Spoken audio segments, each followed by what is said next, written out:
Well met and welcome to Tales Told, a series where I perform readings on works of historic or cultural significance. Today's tale is called The Master and His Pupil and is a English fairy tale. So, without further delay, let us begin. There was once a very learned man in the North Country, who knew all the languages under the sun, and who was acquainted with all the mysteries of creation. He had one big book bound in black calf, and clasped with iron corners and chained to the table, which was made fast to the floor. And when he read out of the book, unlocked it with an iron key, and none but he read from it, for it contained all the secrets of the spiritual world. It told how many angels there were in heaven, and how they marched in their ranks, and sang in their choir, and what were their several functions, and what was the name of each great angel of might. And it told of the demons, how many of them there were, and what were their several powers, and their labours, and their names, and how they might be summoned, and how tasks might be imposed upon them, and how they might be chained to as a slave to man.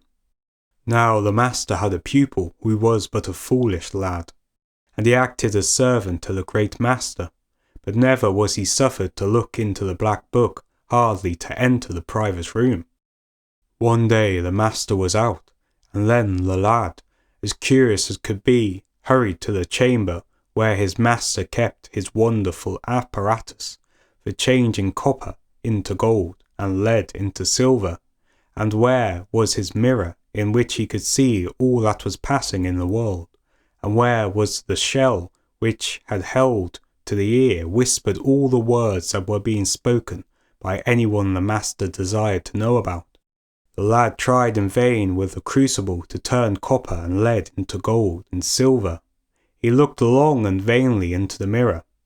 Smoke and cloud passed over it, but he saw nothing plain, and the shell he put to his ear produced only indiscriminate murmurings, like the breaking of a distant sea on an unknown shore. "I can do nothing," he said, "as I do not know the right words to utter, and they are locked up in yon book." He looked round, and see, the book was unfastened, and the master had forgotten to lock it before he went out. The boy rushed to it and unclosed the volume. It was written with red and black ink, and much of it he could not understand, but he put his finger on a line and spelled it through.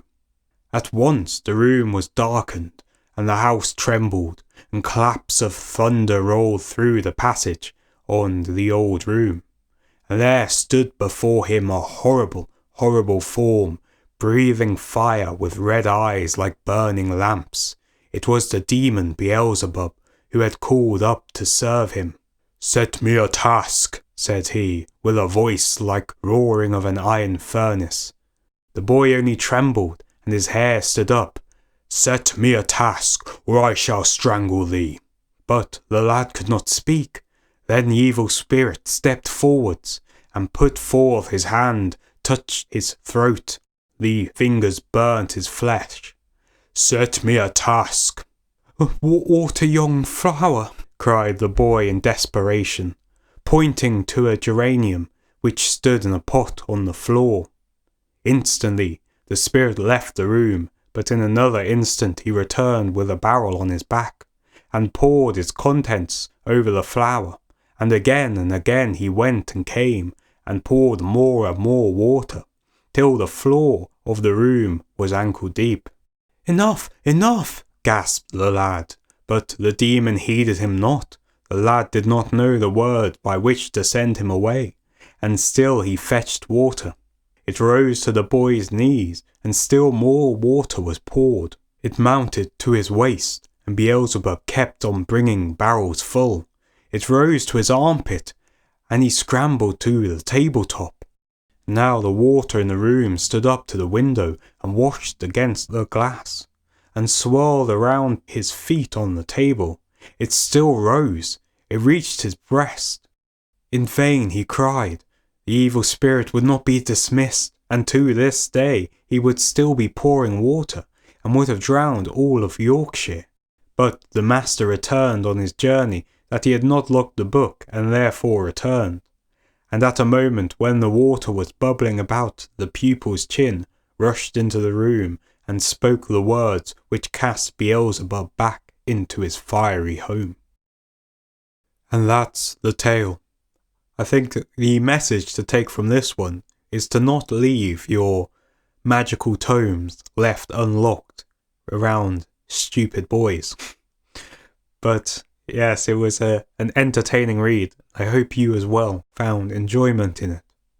So until next time, I wish you all the best, good friends and fellows, and farewell.